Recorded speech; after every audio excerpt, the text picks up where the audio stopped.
ಶ್ರೀ ಗುರುಭ್ಯೋ ನಮಃ. ಹರಿ ಓಂ. ಕುಪಿತಾ ಹಿ ಫಣಚ್ಛಾಯಾ ಸಮೀಕೃತ್ಯ ಪರಂ ಸುಖಂ ಸೇವಂತೆ ಯತ್ಪದಂ ಧೀರಾಃ ತಂ ಭಜೆ ವಲ್ಲಭಂ ಶ್ರಿಯಃ. ಮಹಾವ್ಯಾಕರಣಾಂಬೋಧಿಮಂಥಮಾನಸಮಂದರಂ ಕವಯಂತಂ ರಾಮಕೀರ್ತ್ಯಾ ಹನುಮಂತಮುಪಾಸ್ಮಹೇ. ಯಸ್ಯ ವಾಕ್ ಕಾಮಧೇನುರ್ನಃ ಕಾಮಿತಾರ್ಥಾನ್ ಪ್ರಯಚ್ಛತಿ ಸೇವೇತಂ ಜಯಯೋಗೇಂದ್ರಂ ಕಾಮಬಾಣಚ್ಛಿದಂ ಸದಾ. ಪ್ರಣಮತ್ಕಾಮಧೇನುಂಚ ಭಜತ್ಸುರತರೂಪಮಂ ಶ್ರೀಭಾವಬೋಧಕೃತ್ಪಾದಚಿಂತಾಮಣಿಮುಪಾಸ್ಮಹೇ.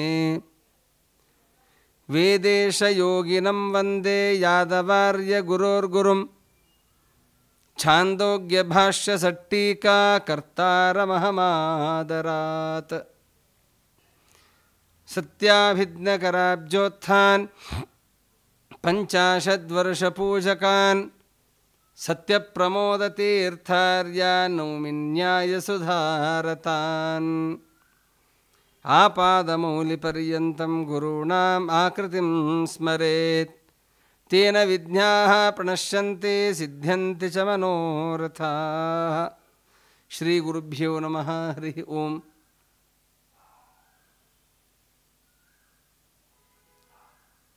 ಯಚ್ಚಿಷ್ಯಶಿಷ್ಯಶಿಷ್ಯಾದ್ಯಾಃ ಟಿಪ್ಪಣ್ಯ ಆಚಾರ ಸಂಜ್ಞಿತಾಃ ಅಂತ ನಾವು ಕೇಳುತ್ತೇವೆ.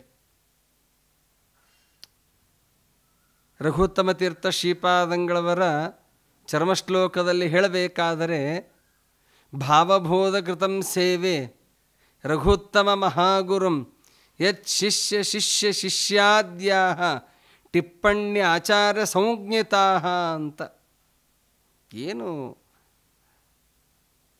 ಜೀವನದಲ್ಲಿ ಒಬ್ಬರು ಶಿಷ್ಯರು ಸಿಗಬಹುದು, ಶಿಷ್ಯರಿಗೆ ಶಿಷ್ಯರು ಪ್ರಯತ್ನ ಮಾಡಿದರೆ ಸಿಗಬಹುದೇನೋ, ಆದರೆ ಪ್ರಶಿಷ್ಯರಾದ ಮೇಲೆ ಇನ್ನೊಬ್ಬ ಶಿಷ್ಯರು ಸಾಧ್ಯವೇ ಇಲ್ಲ ಜಗತ್ತಿನಲ್ಲಿ. ಆದರೆ ರಘುತ್ತಮ ತೀರ್ಥ ಶ್ರೀಪಾದಂಗಳವರ ಪರಂಪರೆ ಎಷ್ಟು ಅದ್ಭುತ. ಉತ್ತರಾದಿ ಮಠದ ಪರಂಪರೆಯಲ್ಲಿ ಬಂದಂತಹ ರಘುತ್ತಮ ತೀರ್ಥ ಶ್ರೀಪಾದಂಗಳವರ ಒಂದು ಪರಂಪರೆ ಹೇಗೆ ಇತ್ತು, ಅವರ ಶಿಷ್ಯ ಪ್ರಶಿಷ್ಯರ ಪರಂಪರೆ ಹೇಗಿತ್ತು ಅನ್ನೋದನ್ನು ಹೇಳ್ತಾ ಹೋದರೆ ಅವರೇ ಹೇಳುವಂತಹ ಮಾತು, ವೇದವ್ಯಾಸ ತೀರ್ಥರೇ ಹೇಳುವಂತಹ ಮಾತು, ಅವರ ಶಿಷ್ಯರಾದಂತಹ ಅಂತಹ ಶಿಷ್ಯರಲ್ಲಿ ಒಬ್ಬರಾದವರು ಮಹಾಜ್ಞಾನಿಗಳು ತಪಸ್ವಿಗಳು ಆದಂತಹ ಮಹಾನುಭಾವರು ವೇದೇಶ ತೀರ್ಥ ಶ್ರೀಪಾದಂಗಳವರು. ಎಂತಹ ಜ್ಞಾನದ ಭಂಡಾರವೇ ಅವರಲ್ಲಿ ಇತ್ತು ಅಂತ ಹೇಳುತ್ತಾರೆ. ಇದು ಏನಾಗಿತ್ತು ಅಂದರೆ, ವೇದವ್ಯಾಸ ತೀರ್ಥರು ಅಂತ ಆಶ್ರಮವನ್ನು ರಘುತ್ತಮ ತೀರ್ಥ ಶ್ರೀಪಾದಂಗಳವರು ನೀಡುತ್ತಾರೆ ತಮ್ಮ ಉತ್ತರಾಧಿಕಾರಿಗಳನ್ನಾಗಿ. ಅದಕ್ಕಿಂತಲೂ ಮುಂಚೆ ವೃಂದಾವನ ಪ್ರವೇಶ ಆಗುವ ಮುಂಚೆ 1 ವರ್ಷದ ಮೊದಲಿಗೇನೆ ಆಶ್ರಮವನ್ನು ಪಡೆದಿದ್ದರು ಅಂತ ಹೇಳುತ್ತಾರೆ. ಅವರಿಗೆ ಅವರ ಜೊತೆಯಲ್ಲಿ ಇನ್ನು 3 ಜನರಿಗೆ ಅವರ ಆಶ್ರಮವನ್ನು ಕೊಟ್ಟಿದ್ದರು. ಒಬ್ಬರು ವೇದೇಶ ತೀರ್ಥರು ಅಂತ, ಎರಡನೆಯದ್ದು ವಿದ್ಯಾಪತಿ ತೀರ್ಥರು ಅಂತ, ಇನ್ನು 3ನೆಯದವರು ಕೃಷ್ಣದ್ವೈಪಾಯನರು ಅಂತ. ಕೃಷ್ಣದ್ವೈಪಾಯನಾಚಾರ್ಯರಿಗೆ ಕೃಷ್ಣದ್ವೈಪಾಯನ ತೀರ್ಥರು ಅಂತಲೇ ನಾಮಕರಣವನ್ನು ಮಾಡುತ್ತಾರೆ. ವೇದೇಶ ತೀರ್ಥರಿಗೆ ರಘುತ್ತಮ ತೀರ್ಥ ಶ್ರೀಪಾದಂಗಳವರು ನೀವು ಉತ್ತರಾಧಿಕಾರಿಗಳಾಗಿ ಅಂತ ಹೇಳಿದರೆ ಗೌರವದಿಂದ ಒಂದು ವಿಶೇಷವಾದಂತಹ ಒಂದು ದೃಢವಾದ ನಿರ್ಧಾರವನ್ನು ಇಟ್ಟುಕೊಂಡಿದ್ದರು ಅವರು. ನೋಡಿ, ಆಗಿನ ಕಾಲದಲ್ಲಿ ಒಂದು ಜವಾಬ್ದಾರಿಯನ್ನು ಕೊಡಬೇಕು ಅಂತಂದರೇನೆ ಎಷ್ಟು ಕಷ್ಟ ಇತ್ತು ಅನ್ನೋದನ್ನು. ಒಂದು ರಾಮಾಯಣದಲ್ಲಿ ಒಂದು ಕಥೆಯನ್ನು ಹೇಳುತ್ತಾರೆ. ಶ್ರೀರಾಮಚಂದ್ರ ದೇವರು ಪರಂಧಾಮಕ್ಕೆ ತೆರಳಬೇಕಾಗಿದೆ. ತೆರಳಬೇಕಾದರೆ ಯೇ ಮೋಕ್ಷ ಪದೇಚ್ಛವಃ ಏವಂ ಆಘೋಷಯದ್ರಾಮಃ ಅಂತ ಹೇಳುತ್ತಾರೆ. ನಿಮಗೆ ಯಾರ್ಯಾರಿಗೆ ಮೋಕ್ಷ ಬೇಕೋ ಅವರೆಲ್ಲರೂ ನನ್ನ ಜೊತೆಯಲ್ಲಿ ಬಂದುಬಿಡಿ, ನಾನು ಕರ್ಕೊಂಡು ಹೋಗ್ತೇನೆ ಅಂತ ಹೇಳಿ. ಸರಿ ಅಂತ ಎಲ್ಲ ಸಿದ್ಧತೆಗಳು ನಡೆದಿವೆ ಅಂತೆ. ಸಿದ್ಧತೆಗಳು ನಡೆದಾಗ ಅದೇ ಕಾಲದಲ್ಲಿ ಒಂದು ನಾಯಿ ಬರ್ತದೆ ಅಂತೆ. ನಾಯಿ ಬಂದು ಹೇಳುತ್ತೆ ಅಂತೆ, ನನಗೆ ಈ ರಾಜ್ಯದಲ್ಲಿ, ರಾಮರಾಜ್ಯದಲ್ಲಿ ನನಗೆ ಅನ್ಯಾಯವಾಗಿದೆ ಅಂತ ಹೇಳ್ತಾರಂತೆ. ಅದಕ್ಕೆ ಸೈನಿಕರು ಎಲ್ಲರಿಗೂ ಕೂಡ ಭಯ ಉಂಟಾಯಿತು ಅಂತೆ. ಅದಕ್ಕೆ ಶ್ರೀರಾಮಚಂದ್ರ ದೇವರೇ ಬರ್ತಾರೆ ಅಂತೆ. ಬಂದು ಕೇಳ್ತಾರೆ, ಏನಾಯ್ತಪ್ಪ, ನಿನಗೇನು ಅನ್ಯಾಯ ಆಯಿತು ಹೇಳು ಅಂತ. ಆಗ ಆ ನಾಯಿ ಹೇಳುತ್ತೆ ಅಂತೆ, ನಾನು ಸುಮ್ಮನೆ ಆದರೂ ಕೂಡ ಯಾರಿಗೂ ಬೊಗಳದೆ, ಯಾರಿಗೂ ಏನನ್ನು ಅನ್ನದೆ ನಾನು ಒಂದು ಮೂಲೆಯಲ್ಲಿ ನಾನು ಕುಳಿತಿದ್ದೆ. ಆದರೆ ಒಬ್ಬ ಹಂತಕನಾದಂತಹ ನರ ಅವನೇನು ಮಾಡಿದ್ದಾನೆ ಅಂದರೆ, ನನಗೆ ಸುಮ್ಮನೆ ಆದರೂ ಕೂಡ ನಾನು ಅವನಿಗೇನೂ ತೊಂದರೆಯನ್ನು ಕೊಟ್ಟಿಲ್ಲ, ಅವನ ಮೈ ಮೇಲೆ ಹೋಗಿಲ್ಲ, ಒದರಿಲ್ಲ, ಏನನ್ನೂ ಮಾಡದೇ ಇದ್ದರೂ ಕೂಡ ಅವನು ನನಗೆ ಥಳಿಸಿ ಹೊಡೆದಿದ್ದಾನೆ. ಹಾಗಾದರೆ ಅವನಿಗೇನಾದರೂ ಶಿಕ್ಷೆ ಕೊಡು. ಶ್ರೀರಾಮಚಂದ್ರ ದೇವರು ಹೇಳಿದ್ರಂತೆ, ಏನಂತ? ಬೇಡಪ್ಪ, ನಾ ಕೊಡೋದು ಬೇಡ ಶಾಪ, ಕೊನೆಗೆ ನೀನೇ ಹೇಳಿಬಿಡು, ನೀ ಯಾವುದು ಹೇಳ್ತೀಯೋ ಆ ಶಾಪವನ್ನು ಕೊಡ್ತೇನೆ. ಆ ನಾಯಿ ಹೇಳ್ತಂತೆ ಏನಂದರೆ, ಯಾವುದಾದ್ರೂ ಒಂದು ದೊಡ್ಡದಾದ ದೇವಸ್ಥಾನಕ್ಕೆ ಅವನ ಮುಖ್ಯವಾದ ಅಧಿಕಾರಿಯನ್ನಾಗಿ ಮಾಡಿಬಿಡಿ ಅಂತ ಹೇಳಿದ. ಅದಕ್ಕೆ ಶ್ರೀರಾಮಚಂದ್ರ ದೇವರು ಕೇಳಿದ್ರಂತೆ, ಏನಂತ? ನೀ ಏನು ವರ ಕೊಡ್ತಾ ಇದೆಯೋ ಶಾಪ ಕೊಡ್ತಾ ಇದೆಯೋ ಅರ್ಥ ಆಗ್ತಾ ಇದೆಯೋ ಇಲ್ವೋ ನಿನಗೆ ಅಂತ ಕೇಳಿದ್ರಂತೆ. ನನಗೆಲ್ಲ ಅರ್ಥ ಆಗ್ತಾ ಇದೆ ಸ್ವಾಮಿ, ನನಗೆ ಅದೇ ಕೊಡಿ. ಯಾಕೆ ಅದನ್ನು ಅಂತ ಕೇಳಿದರೆ ಒಂದು ಮಾತನ್ನು ಹೇಳ್ತಾರಂತೆ, ಏನಿಲ್ಲ, ಹಿಂದಿನ ಜನ್ಮದಲ್ಲಿ ನಾನಿಗೂ ಕೂಡ ಒಂದು ಶ್ರೇಷ್ಠವಾದಂತಹ ದೇವಸ್ಥಾನಕ್ಕೆ CEO ಆಗಿದ್ದೆ, ನಾನು ದೊಡ್ಡ ಅಧಿಕಾರಿಯಾಗಿದ್ದೆ. ನಾನು ಅಧಿಕಾರಿಯಾಗಿದ್ದಾಗ ನಾನು ಬಹಳವಾದ ಅನ್ಯಾಯವನ್ನು ಮಾಡಿದೆ. ದೇವಸ್ಥಾನದ ಹಣವನ್ನು ನಾನು ತೆಗೆದುಕೊಂಡೆ, ಮಾಡಬಾರದ ಕುಕೃತ್ಯಗಳನ್ನು ನಾನು ಮಾಡಿದೆ. ಅದಕ್ಕಾಗಿ ಈ ಜನ್ಮ ನನಗೆ ಬಂದಿದೆ. ಹಾಗಾದರೆ ಇವನೂ ಆ ದೇವಾಲಯಕ್ಕೆ ಹೋಗಬೇಕು. ದೇವಾಲಯಕ್ಕೆ ಹೋದ ಮೇಲೆ ಅವನು ಅನಾಚಾರವನ್ನು ಮಾಡಬೇಕು, ದೇವರ ಹಣವನ್ನು ಅವನು ಕದಿಬೇಕು. ಅವನಿಗೂ ಕೂಡ ಮುಂದಿನ ಜನ್ಮದಲ್ಲಿ ಅವನಿಗೆ ನಾಯಿ ಜನ್ಮ ಬರಬೇಕು. ಆಗ ನಾನು ಮನುಷ್ಯನಾಗಿ ಅವನಿಗೆ ಥಳಿಸಬೇಕು ಅಂತ ಈ ರೀತಿಯಾಗಿ ಘಟನೆಯನ್ನು ನಾವು ಕೇಳುತ್ತೇವೆ. ಹಾಗೆ ವೇದೇಶ ತೀರ್ಥರಿಗೆ ಒಂದು ಆಲೋಚನೆ ಬಂತು ಅಂತೆ, ಈ ಸಂಸ್ಥಾನವನ್ನೇನೋ ನಾನು ತೆಗೆದುಕೊಳ್ಳಬಹುದು, ಬೇಡ ಅಂತ ರಘುತ್ತಮ ಸ್ವಾಮಿಗಳೇ ಹೇಳಿದ್ದಾರೆ, ಆಶ್ರಮವನ್ನು ಕೊಟ್ಟಿದ್ದಾರೆ, ನೀವೇ ಸಂಸ್ಥಾನವನ್ನು ಮುಂದೆ ನಡೆಸಿಕೊಂಡು ಹೋಗಿ ಅಂತ. ಆದರೂ ಕೂಡ ಅವರ ಅಪೇಕ್ಷೆಯನ್ನು ಮಾಡಲಿಲ್ಲ. ಗೌರವದಿಂದ ಶ್ರದ್ಧೆಯಿಂದ ಗುರುಗಳಾದಂತಹ ರಘುತ್ತಮ ತೀರ್ಥ ಶ್ರೀಪಾದಂಗಳವರಲ್ಲಿ ಬಂದು ಪ್ರಾರ್ಥನೆಯನ್ನು ಮಾಡ್ತಾರೆ ಅಂತೆ. ಏನಂತ ಪ್ರಾರ್ಥನೆಯನ್ನು ಮಾಡ್ತಾರೆ? ಇಂತಹ ಗುರುಗಳು ನಮಗೆಲ್ಲಿಂದ ಸಿಗೋದಕ್ಕೆ ಸಾಧ್ಯ? ನನಗೆ ಮಠ ಬೇಡ, ಸಂಸ್ಥಾನ ಅದರ ಆಡಳಿತವೋ ಅಥವಾ ಅದರದ್ದು ನೋಡಿಕೊಳ್ಳೋದು ಇದು ನನ್ನ ಕಡೆಯಿಂದ ಸಾಧ್ಯ ಇಲ್ಲ ಅಂತ ಹೇಳುತ್ತಾರೆ. ನನಗೆ ಕೊಡ್ರಿ, ಆಶ್ರಮವನ್ನು ಕೊಡಿ, ಏನು ಬೇಕು ಅದನ್ನು ನಾನು ಮಾಡ್ಬೋದು ಅಂತ ಅನ್ನುವ ಲೆಕ್ಕದಲ್ಲಿ ಅವರು ಇರಲಿಲ್ಲ. ಅವರು ಇದ್ದದ್ದು ಯಾವ ಲೆಕ್ಕದಲ್ಲಿ? ನಾನು ಈ ಸಂಸ್ಥಾನ ನೋಡಿಕೊಳ್ಳೋದು ಜವಾಬ್ದಾರಿ ಇದು ಯಾವುದು ನನ್ನ ಕಡೆಯಿಂದ ಸಾಧ್ಯ ಇಲ್ಲ. ಹಾಗಾದರೆ ನಾನು ಗ್ರಂಥಗಳನ್ನು ಬರೆಯುವ ಆಸೆ ನನಗಿದೆ. ನೋಡ್ರಿ, ವೇದೇಶ ಯೋಗಿನಂ ವಂದೇ ಯಾದವಾರ್ಯ ಗುರೋರ್ಗುರುಂ ಛಾಂದೋಗ್ಯ ಭಾಷ್ಯ ಸಟ್ಟೀಕಾ ಕರ್ತಾರ ಮಹಮಾದರಾತ್ ಅಂತ ಹೇಳ್ತಾರೆ. ಅಂದರೆ ಛಾಂದೋಗ್ಯ ಭಾಷ್ಯಕ್ಕೆ ವೇದೇಶೀಯ ಟಿಪ್ಪಣಿ ಅಂತ ನಾವು ನೋಡ್ತೇವೆ. ಅತ್ಯದ್ಭುತವಾದಂತಹ ಟಿಪ್ಪಣಿ ಅದು ಛಾಂದೋಗ್ಯ ಭಾಷ್ಯಕ್ಕೆ. ತದನಂತರದಲ್ಲಿ ಅನೇಕ ಭಾಷ್ಯಗಳಿಗೆ ಟೀಕೆಯನ್ನು ಬರೆದಂತಹ ಭಾಷ್ಯಕ್ಕೆ ಟಿಪ್ಪಣಿಯನ್ನು ಬರೆದಂತಹ ಮಹಾನುಭಾವರು. ಅಷ್ಟೇ ಅಲ್ಲ, ಶ್ರೀಮಟ್ಟೀಕಾಕೃತ್ಪಾದರ ಪ್ರಮಾಣ ಪದ್ಧತಿಗೆ ವೇದೇಶೀಯ ಟಿಪ್ಪಣಿ ಅನ್ನೋದು ಅತ್ಯಂತ ಪ್ರಶಸ್ತವಾದದ್ದು. ನಿಜವಾಗಿಯೂ ಕೂಡ ಈಗಲೂ ಕೂಡ ಪ್ರಮಾಣ ಪದ್ಧತಿ ಎನ್ನುವುದು ಪಾಠ ಆಗತ್ತೆ ಅಂತಾದರೆ ಸ್ವತಂತ್ರ ಟೀಕಾರಾಯರ ಸ್ವತಂತ್ರ ಗ್ರಂಥ ಅದು. ಆ ಗ್ರಂಥ ನಮಗೆ ಅರ್ಥವಾಗಬೇಕು ಅಂತಾದರೆ ವೇದೇಶೀಯ ಟಿಪ್ಪಣಿ ಇದ್ದರೆ ಮಾತ್ರವೇ ನಮಗೆ ಅರ್ಥ ಆಗೋದು. ಅಷ್ಟು ಕ್ಲಿಷ್ಟಕರವಾದಂತಹ ವಿಚಾರವನ್ನು ಸುಲಲಿತವಾಗಿ ಶ್ರೀಮಟ್ಟೀಕಾಕೃತ್ಪಾದರ ವಾಕ್ಯವನ್ನು ವಿಶೇಷವಾಗಿ ತಿಳಿಸಿಕೊಟ್ಟಂತಹ ಮಹಾನುಭಾವರು ವೇದೇಶ ತೀರ್ಥ ಶ್ರೀಪಾದಂಗಳವರು. ನೋಡ್ರಿ, ಮತ್ತೆ ರಘುತ್ತಮ ತೀರ್ಥ ಶ್ರೀಪಾದಂಗಳವರು ಅವರ ಪರಂಪರೆಯಲ್ಲಿ ಬಂದಂತಹ ಇನ್ನೊಬ್ಬರು ಬರ್ತಾರೆ. ಅವರು ಯಾರು ಅಂತಂದರೆ ವೇದೇಶ ತೀರ್ಥರಾದರು. ವೇದೇಶ ತೀರ್ಥರ ಶಿಷ್ಯರು ಯಾದವಾರ್ಯರು. ಯಾದವಾರ್ಯರಂತೂ ಯಾದುಪತ್ಯ ಅಂತಲೇ ಕರೀತಾರೆ ಅವರಿಗೆ.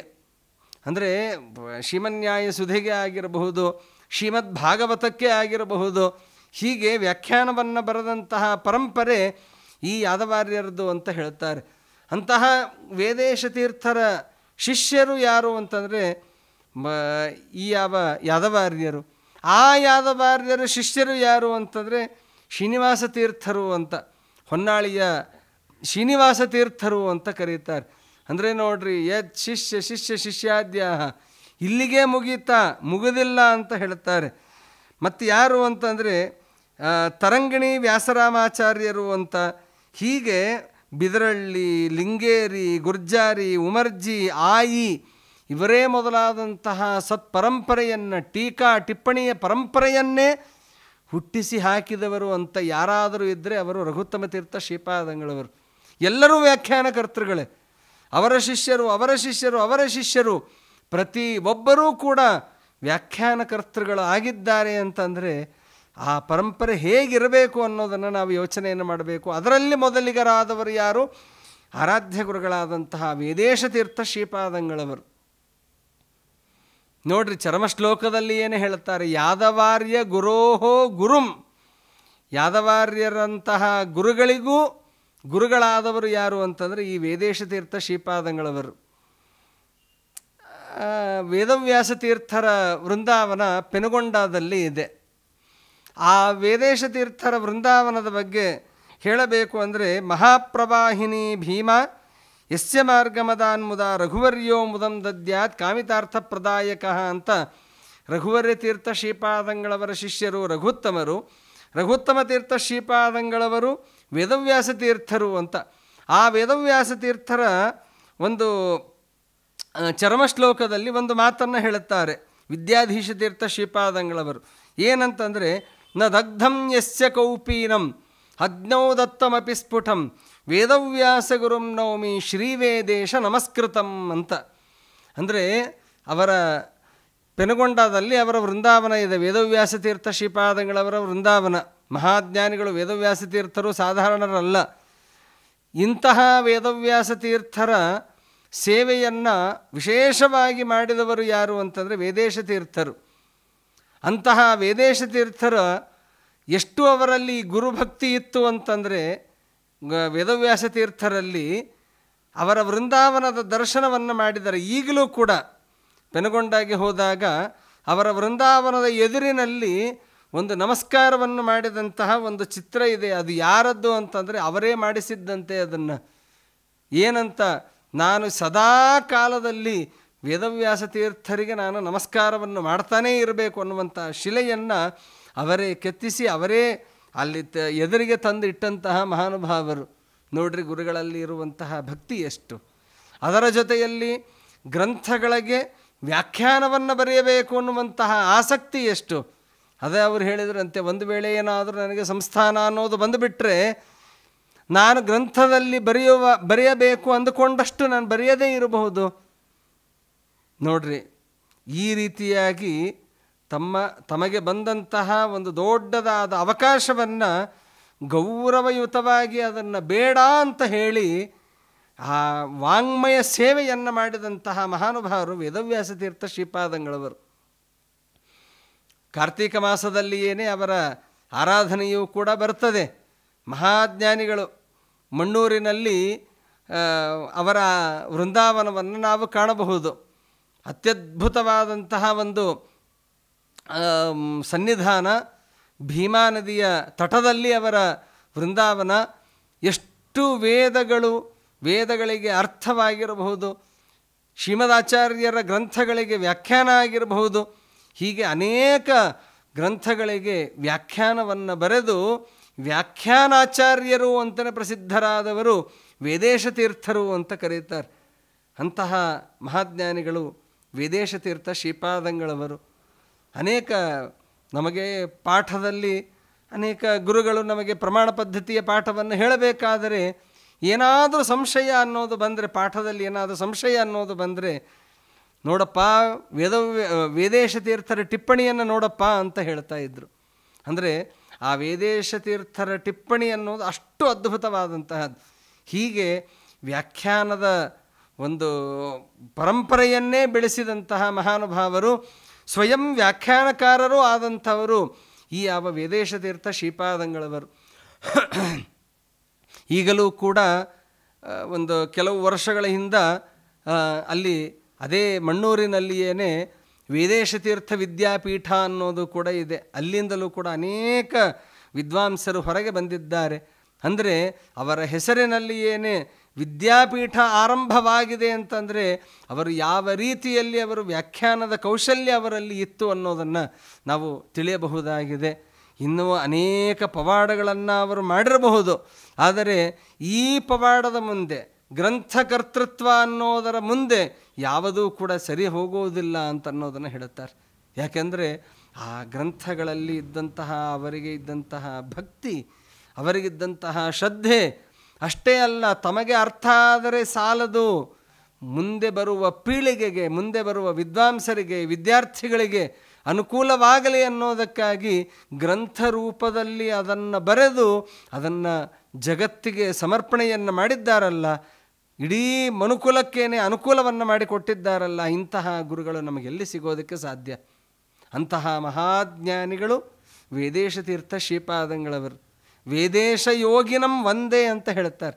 ವೇದೇಶ ತೀರ್ಥರಿಗೆ ನಾನು ನಮಸ್ಕಾರವನ್ನು ಮಾಡುತ್ತೇನೆ. ಯಾದವಾರ್ಯ ಗುರೋಹೋ ಗುರುಂ ಛಾಂದೋಗ್ಯ ಭಾಷ್ಯ ಸಟ್ಟೀಕಾ ಕರ್ತಾರಂ ಅಹಂ ಆದರಾತ್ ಅಂತ ಹೇಳುತ್ತಾರೆ. ಅತ್ಯಂತ ಆದರದಿಂದ ನಾನು ಅವರಿಗೆ ನಮಸ್ಕಾರವನ್ನು ಮಾಡ್ತೇನೆ. ಯಾಕೆ ಅಂದರೆ ಛಾಂದೋಗ್ಯಕ್ಕೆ ಟಿಪ್ಪಣಿಯನ್ನು ಬರೆದಿದ್ದಾರೆ. ಅತ್ಯದ್ಭುತವಾದಂತಹ ಟಿಪ್ಪಣಿ ಅದು. ಅಂತಹ ಛಾಂದೋಗ್ಯ ಭಾಷ್ಯ ಆಗಿರಬಹುದು, ಪ್ರಮಾಣ ಪದ್ಧತಿ ಆಗಿರಬಹುದು, ಟೀಕಾರಾಯರ ಗ್ರಂಥಗಳಿಗೆ ಆಗಿರಬಹುದು, ಅನೇಕ ರೀತಿಯಾಗಿ ಅವರು ಆ ಗ್ರಂಥಗಳಿಗೆ ವ್ಯಾಖ್ಯಾನವನ್ನು ಬರೆದು ಆ ವ್ಯಾಖ್ಯಾನದ ಪ್ರಪಂಚವನ್ನೇ ಅವರು ತೋರಿಸಿಕೊಟ್ಟಿದ್ದಾರೆ.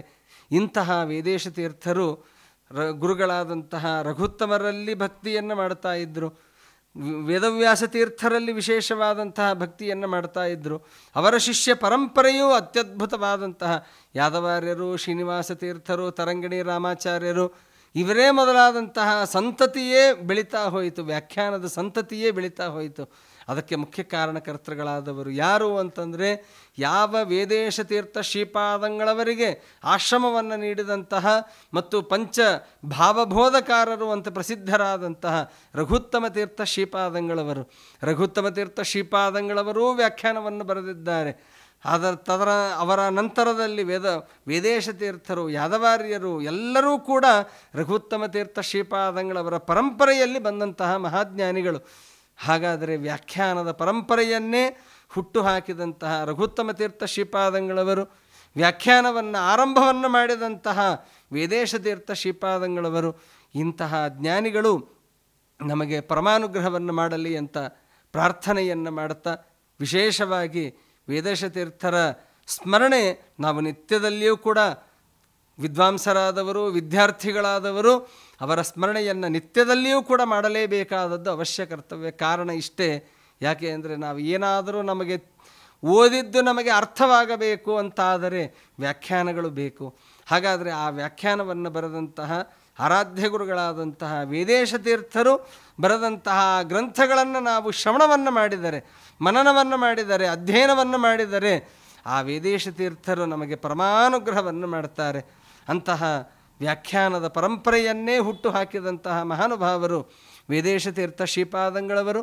ಅಂತಹ ವೇದೇಶ ತೀರ್ಥ ಶ್ರೀಪಾದಂಗಳವರ ಬಗ್ಗೆ ಹೇಳುವುದಕ್ಕೆ, ಎಲ್ಲರಿಗೂ ತಿಳಿಸಿಕೊಡುವುದಕ್ಕೆ ಇಂತಹ ಮಹತ್ತರವಾದ ಪ್ರಯತ್ನವನ್ನು ನಮ್ಮ ಜ್ಞಾನವಾಹಿನಿಯ ತಂಡದವರು, ಪರಿವಾರದವರು ವಿಶೇಷವಾಗಿ ಪರಿಶ್ರಮವನ್ನು ಪಟ್ಟು ಅವರು ಮಾಡ್ತಾ ಇದ್ದಾರೆ. ಇದಕ್ಕೆ ಅವರಿಗೆ ಜಯವಾಗಲಿ ಮತ್ತು ಅವರಿಗೆ ಬೇಡಿದ ಎಲ್ಲ ಇಷ್ಟಾರ್ಥಗಳೂ ಕೂಡ ಈಡೇರಲಿ ಅಂತ ಪ್ರಾರ್ಥನೆಯನ್ನು ಮಾಡ್ತಾ ಈ ನನ್ನ ವಾಕ್ಕುಸುಮಗಳನ್ನು ಮಧ್ವಾಂತರ್ಗತ ಶ್ರೀಕೃಷ್ಣಾರ್ಪಣಮಸ್ತು. ಹರಯೇ ನಮಃ, ಹರಯೇ ನಮಃ. ಶ್ರೀಕೃಷ್ಣಾರ್ಪಣಮಸ್ತು.